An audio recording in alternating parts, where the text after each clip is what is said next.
Taide. Taide. Taide. Taide. Taide. Taide. Taide. Taide. Taide. Taide. Taide. Taide. Taide. Taide. Taide.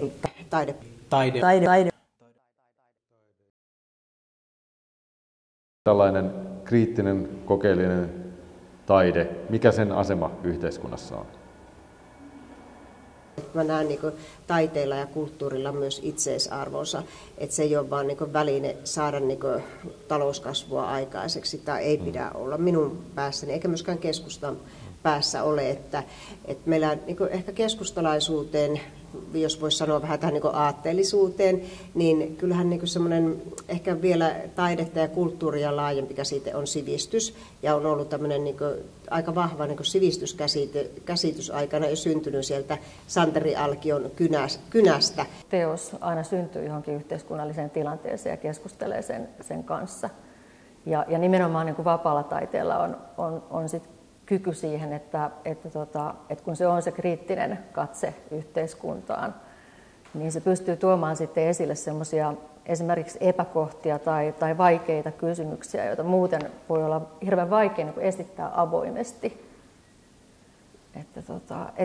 Siinä mielessä mä näkisin, että taide on, tai kulttuuri on ihan fundamenttikysymys tavallaan demokratian näkökulmasta. Taiteen merkityksen ymmärrystä parannetaan ja kasvatetaan sillä, kun se osataan nähdä paitsi itseisarvona, niin tietyllä tavalla myöskin välinearvona. Tämä hyvinvointinäkökulma on yksi. Sitten totta kai taidetta tarvitaan luovilla aloilla, designin, vientituotteiden, kulutustavaroiden tekemisessä. Mä haluaisin ajatella, että hyvä taide olisi sellaista, joka olisi osallistavaa, osallistuvaa, kyseenalaistaisi vanhoja rakenteita ja uskaltaisi niiden puolesta, jotka ei muuten uskalta, että olisi ääni sellaisille, jotka on muuten niin kuin mykistettyjä. Mutta se on tietysti vain mun perspektiivi, kun ajattelen sitä, että miten sit taide voisi olla kyseenalaistavaa, niin kyllähän taiteilijat on jo sitä, mutta että nämä instituutiot ja valtarakenteet tulee perässä, ne ei ymmärrä sitä. Ja mun mielestä niin kuin poliitikoilta pitäisi vaatia sitä samaa, mitä taiteilijoilta vaaditaan. Eli sitä ennakkoluulottomuutta, rohkeutta ja siis pilottiajattelua. Taide, joka herättää ajatuksia, joka myöskin provosoi, on yleensä se taiteen ehkä osa, joka ehkä herättää tietysti eniten keskustelua, mutta myöskin uusia ajatuksia. Tässä mielessä niin taiteen tehtävä on olla sekä peilikuva, mutta myöskin, ja tavallaan tietysti myöskin peruutuspeili.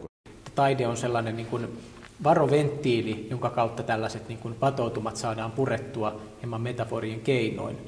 Et ehdottomasti näille on paikka. Tietenkin sitten kun puhutaan rahoituksesta, niin se on aina oma prosessi, mutta lähtökohtaisesti niin kyllä niin kuin kaiken muotoiselle vapaalle keskustelulle, ilmaisulle, kritiikille pitää olla tilaa. Myöskin tänne kantaa ottava ja rajoja rikkova taide kuuluu siihen. Taide on se perusta, se on elinehto kaikelle muulle. Ja musta on hirveän sääli, että kun monesti niin kuin erotetaan sitten, että on nämä tietyt taidemuodot ja on korkeakulttuuria ja matalakulttuuria, populaarikulttuuria, kun eihän mikään toimi niin kuin omassa suljetussa maailmassa, vaan kaikki on yhteydessä kaikkiin. Kyllä mä väitän, että taidekasvatus lapsille antaa tulevassa elämässä paremmat mahdollisuudet analysoida maailmaa, oppia tuntee itteensä, oppia tuntee omaa yhteiskuntaansa.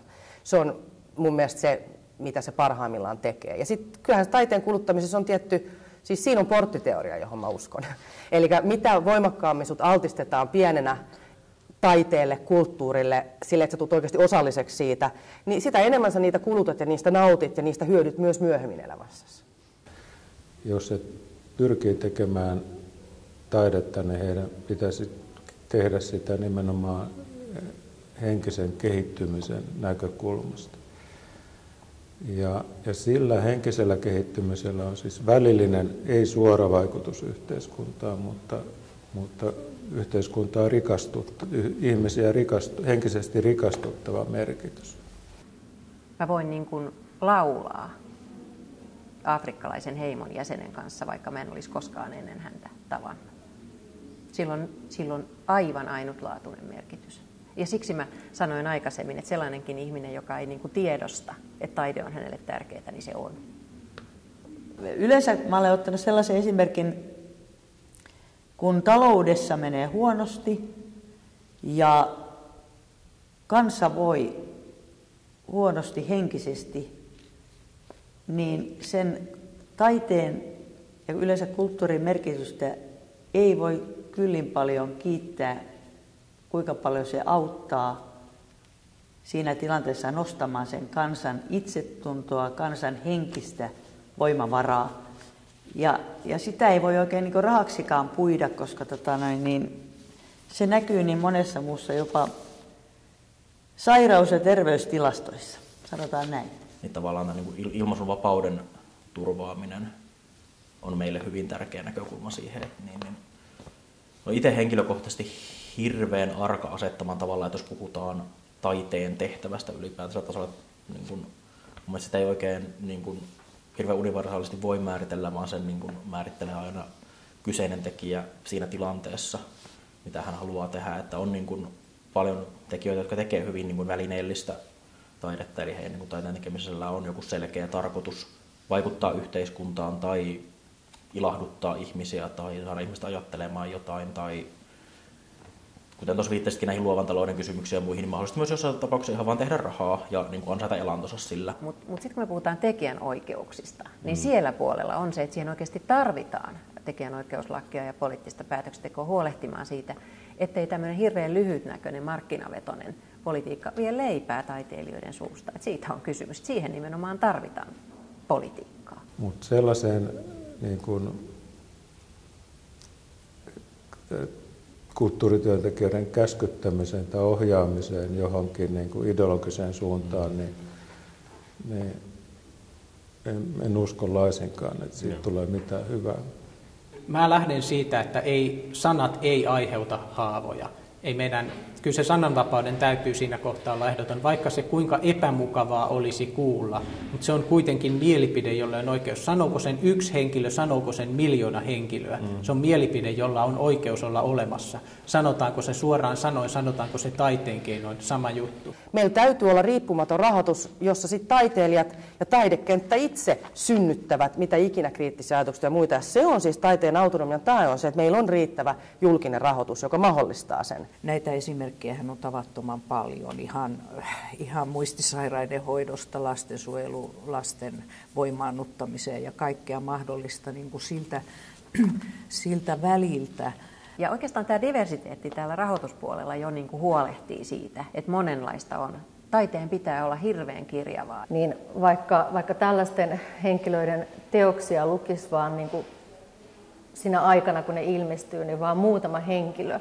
Mutta jos se vaikutus näihin henkilöihin on riittävän suuri, niin se itse asiassa nämä teoksethan voi vaikuttaa hirveän paljon laajemmin ja pitkäkestoisemmin kuin sitten se viihde, joka usein on sidottu siihen tiettyyn hetkeen.